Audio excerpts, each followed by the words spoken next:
Welcome to the Class Business Podcast. I'm Chrissy Monaghan, your host, and today we are joined by Abbie White, the founder of Love Science, a children's franchise bringing hands-on science workshops to schools, nurseries and communities across the UK. With over 20 years in science education, Abbie has built a growing franchise network while staying passionate about making science accessible, exciting, and inspiring for children. She's also joining us as one of the judges for the Class Business Awards. So excited about this conversation, so let's dive in. Abbie, it's absolutely amazing to have you here today. For everyone who is watching live on the YouTube channel or listening in, please tell everyone who you are, what do you do, and where do you do it? Hi, Chrissy. It's lovely to be here. I'm Abbie and I run Love Science. So we're a franchise that runs science activities for nursery and primary school children. We have franchised across mainly the north of England at the moment and southern Scotland and excitingly into Poland as well. Poland is very, very exciting. And I saw you're quite based in Yorkshire. Yes. So I'm based in Yorkshire, and as most of our franchisees, but I actually started the business in Scotland because I've been a bit nomadic. So that's kind of where we've centred around audiences we already had. So where was the first franchise then? I'm just interested. Scotland? Yeah, well, I started the business in Scotland. I lived in the Scottish borders in Kelso. And so I started the business there, and it was a bit of an accident that it started. And kind of that went up and running and it took off more than I thought. And then I had to move to North Yorkshire for family reasons. So I moved the business with me. And then I got a chance to move to West Yorkshire, which isn't that far away. And at that point, we'd got quite a big team in North Yorkshire. So we took the decision, do we have it kind of as managed branches or do we franchise? And probably over a glass of wine, the franchise was born.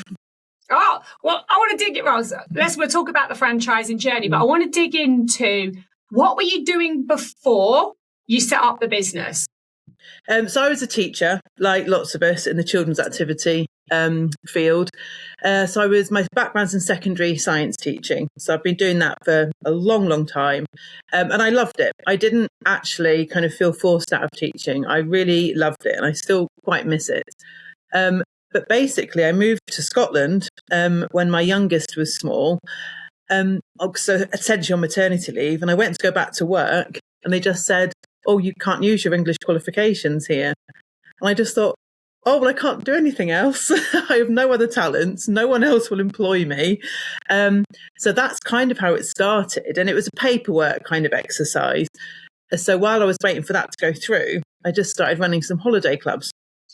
And it took off because there was a bit of a lack of any kind of clubs that weren't sport or craft. So I started doing that and it took off more than I thought. And then we had a bit of a family issue. My ex-husband got quite poorly, so I couldn't go back to teaching once I was kind of allowed. And this provided a really flexible way of earning some money, which is the main point. But, you know, around the children, around caring responsibilities and hospital appointments and all the rest of it. How long have you been going in the business? How long has it been going? I started the business originally in 2013, which doesn't feel very long ago, but actually it's a long time ago, isn't it? 13 years ago. Yeah, because I'm just thinking, because obviously I live on the Isle of Skye. Yeah. And when I originally had Mess Around, I was based in the Midlands because that's how I fell into franchising. I was a franchisee and then I bought the company. And then I moved to Scotland and there was a small team delivering down in England. But because the same thing as what you were saying is because there wasn't many activities, because I don't know if it was similar for you where you were on the borders, that it was just like lots of play groups. There wasn't really any structured classes or sessions. And so I found the same thing when I launched in Scotland. I was in the Isle of Skye, Fort William, Oban, Inverness, Aberdeen, and we were literally cleaning up because there wasn't anything else that people could actually do. The demand was like really, really high. So I assume it's something similar. You have a similar story that demand was high for these types of activities.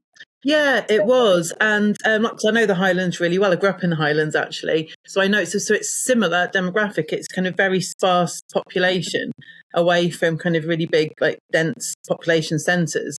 So, so you have to kind of put the work in, don't you? And when you work in a rural area, you do spend a lot of time driving, and things. But if you've got the mind to make it work, then yes, it's really lucrative and it's really successful because there just isn't that many of the big players that want to go into rural areas. So obviously you were up and running, and were you delivering like community sessions, nursery schools? Like, what were you physically doing? At the beginning, it was just schools. It was just primary schools. So I was doing it mainly holiday clubs to start with. So, renting out a church hall or a community centre and running them there. And then when I realised, this is a thing, I started running them in schools as well. So both after school clubs and also kind of curriculum sessions as well. So we go in and deliver, say, like the electricity, the practical bit of the electricity curriculum, for example. So it stemmed from holiday clubs and it grew. We kind of have bolted bits on. And we didn't actually start doing nursery sessions till much, much later on. And I had a team, and basically I had to kind of think, okay, well, how can I employ these people in the day? So we started the nursery session so we could build a bigger team and a bigger brand, I suppose. Started in the Highlands and then moved down to North Yorkshire, and then basically, in essence, started again. Like, because you'd already started once and then you had to start again in another area. Yeah, so started there again. Yes, totally started again, and then I got divorced not that long after we'd moved there. So it was a bit of a crossroads point. It was okay. So now some of those responsibilities that I had weren't there. So do I go back to teaching or do I take this thing and run with it? And I decided to take this thing. I'd already got used to not being employed and probably totally unemployable by this point. So yes, that was a bit of a crossroads when we got there. And that was when it changed from being, okay, making a few quid to keep us going and keep the family going, because I had 3 young children at the time, to, okay, well, this is a business. How do we start to actually grow? So that wasn't until kind of 2016, 2017. So you run it, and obviously you would have learned all those lessons from starting once, and it's a lot easier to start the second time because you know what moves to play. At what point did you think, like, I'm going to need to build a team now? Because I assume you were getting maxed out with your time and you were probably getting yourself capped that you needed, right, I need to build a team. Yeah, it was literally that. It was when, because mainly we did after school clubs. That was kind of our bread and butter. And yeah, so when I got to my waiting list could fill another 2 people, that's when we started taking people on. And I would say, for anyone in this position, take people on before you need them. Don't wait until you absolutely need them. Take them on before and take that punt. Yeah, lots of providers I speak to, they're always, a lot of people I speak to in general in business, they're like, take on the staff before you actually need them, because you probably would have needed them a lot before. So you're running in North Yorkshire, there's your team out delivering, and then again, you're up in sticks and moving. I totally get this because I moved at one point like 10 times in 10 years. So I get the whole like keep moving around. So you were moving over to West Yorkshire. Yeah. But you didn't want all the work that you'd done in North Yorkshire to obviously disappear. So what was the move in your head? Like, what were you thinking? Well, it was either that, because we were coming into these discussions because what we do, you have lots of equipment, like you'd have had with the Messy Play, so we were exchanging equipment. So with our team, we'd kind of got geographically as big as we could manage. That wouldn't mean someone wasn't travelling loads to get back. So we were already, I was already thinking about how do I expand this? And then, the opportunity came to move. And I love moving. So I think it's practically a hobby for me, moving. And it was a conversation with the team at the time. And there was, we had lots of part-time, but one, Emma, who runs North Yorkshire now, who was full-time, a conversation with her saying, I don't want to lose you for a start. I don't want to lose this. So do we, run it as a managed thing? So it's basically accelerated those decisions. And she was like, I would absolutely love to take this on and run with it. And that's kind of how it did. So I was really lucky because I started with an amazing franchisee who knew the business really well. and who was willing to kind of go through that journey with me. So I was very lucky. So obviously franchising was on the table. Mm-hmm. How did you get started with building your franchise? Like, did you seek consultancy? Did you figure it out on your own? Me and Christina had a conversation from Popolo Ceramico. Mm-hmm. We were in the era where it was like, figure it out yourself. There was no consultants really around. And it was like, just do it. Read a book. And that was refer to the book in terms of building it. What was your process? So I might be conscious. My process was I did go with a consultant, but I maybe wish I had figured it out myself. Or maybe there wasn't, at the time I hadn't really, and it sounds odd, I hadn't really engaged that much with the children's activity kind of industry. So now there's masses of consultants in this industry. And at the time I didn't seek it out or what have you. So I'm glad so the consultant did all the legal stuff and everything else. So that's, money you have to fork out. And I'm really grateful because they nailed it down fantastically.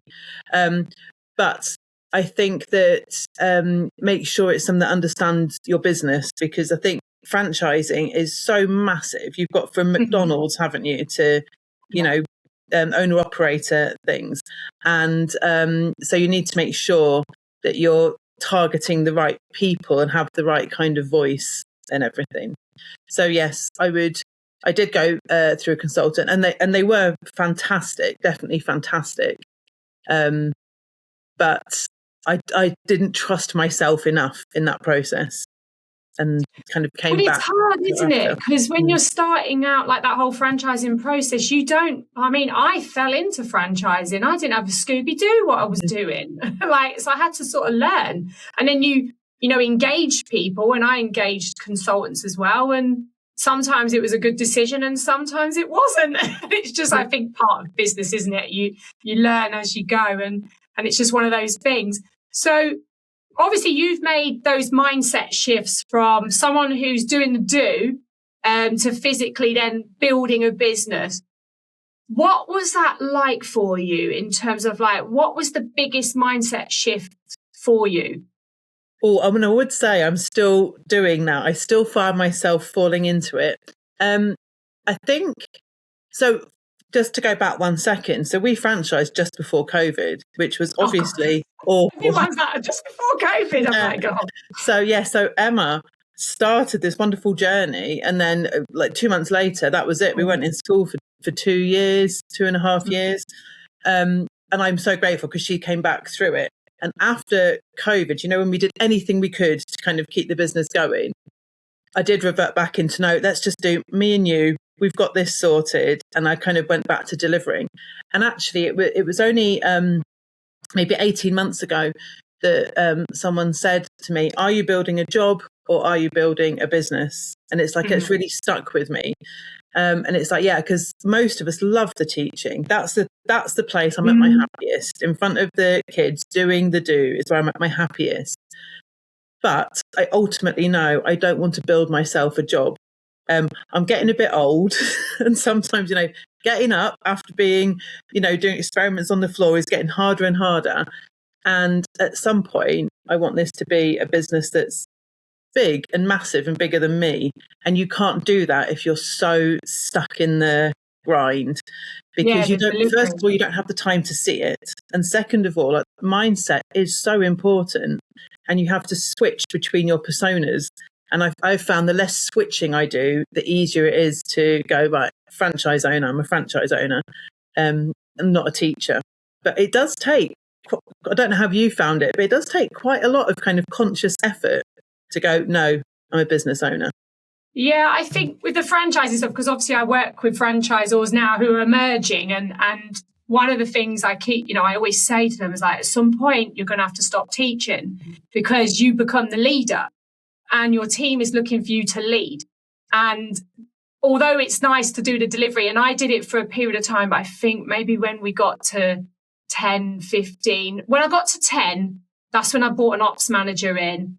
Then as we grew, then I got marketing manager in, then I had ads specialists in. And then I figured when I left to go and live on the island of Lismore just before COVID, I was full out of delivery. And that was me full time into franchisor, basically marketing and sales and leading a team. And it was a massive difference because at the end of the day, I built my business like you did because I loved delivering my events. That was my favorite thing, you know, and obviously then you're having to change because it's like, because the role changes and expectations change. And when you've got a team of 40 people, they're looking for you to lead. And so you're having to like do that whole shift. And it was hard. I won't lie to you, because I wanted to do the do, but the role didn't involve doing the do. Plus also, like you said, you want to build an asset, ideally that you can sell and exit in the future and leave legacy. And that's part of, I feel like with franchise, it's a long-term game. And it's that whole shift over those years of doing it and learning, isn't it? Going through this process. Yeah. And I think viewing it like as a process, as this isn't going to be one day I'll just change. And so I kind of set myself little rules, like I don't do anything regularly. And that's the rule at the moment. So I'll take on, you know, one-offs and things like that. Because I think, okay, that's my halfway house. Yeah. And I don't tell myself off for that. And I've got a view to when I'll stop teaching totally. But yes, it's funny because it is the reason we started and the thing that we love.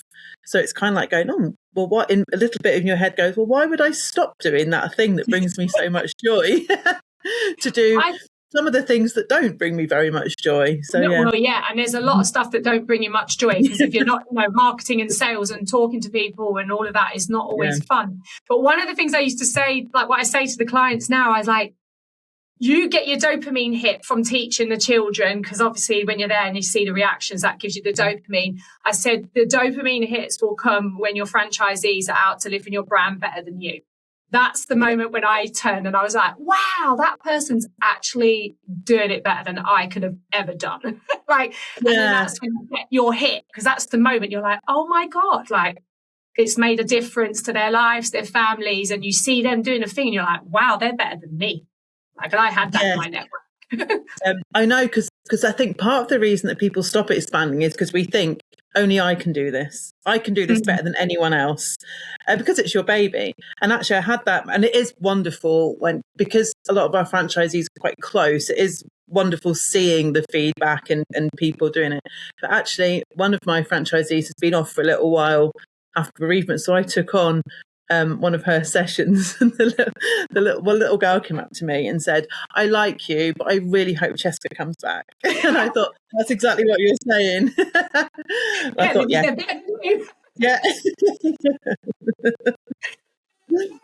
So you obviously work closely with your team and many of them, like I assume, didn't come from a business background, maybe teaching background? No one from business. Most people are still, I guess, from my extended network. So, and not actually that much teaching. We have one teacher. I was a teacher, but all different backgrounds. One's come from corporate, worked for DWP for a while. One's come from retail. Another has come from public service, worked for the libraries. We've got one that's worked in international school for a while. So all different, but nobody has come from business. So what's some of the common mistakes that you've seen people make when they're first starting their business that you've had to support them through? Because I assume there's this whole, I always feel like it's balancing the purpose and the passion, but obviously it's got to be profitable and it's got to financially stack up. Yeah. So what mistakes have you seen and how have you overcome them with your franchisees?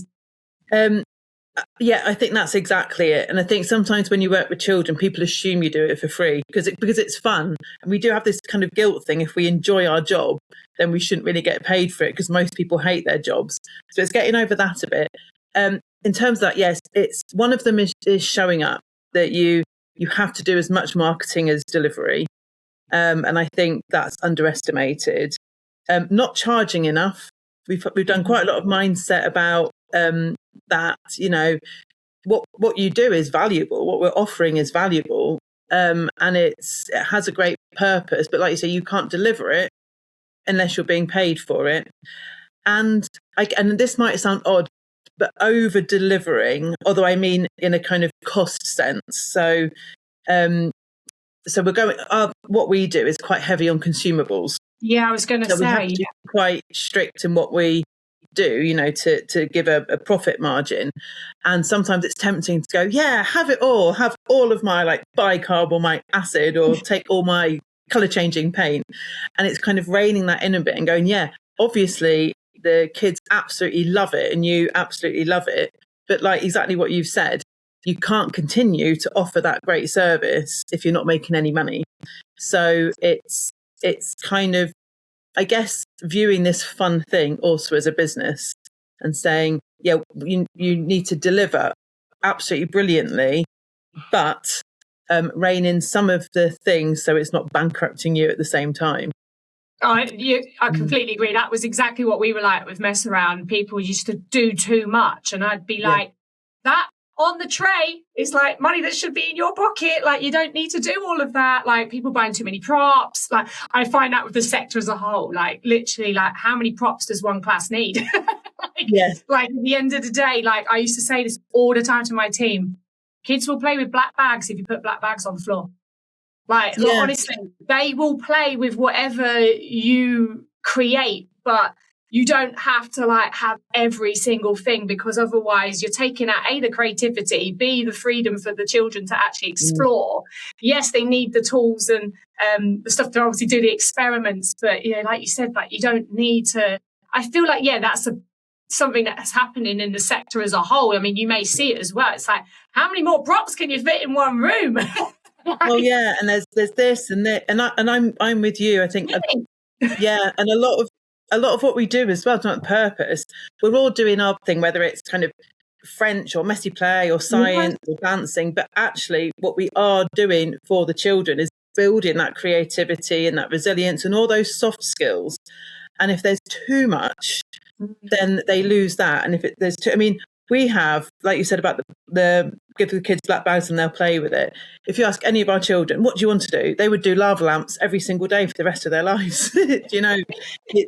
It's the sensory thing. It's the trying stuff out. And actually, if you take away this kind of pressure to have loads of things and be constantly entertained, it's because we're in the screen zone, isn't it? And constant entertainment. And that's where they find the joy, isn't it? If like chucking loads of things into a plate and feeling it and touching it and pouring it into different things.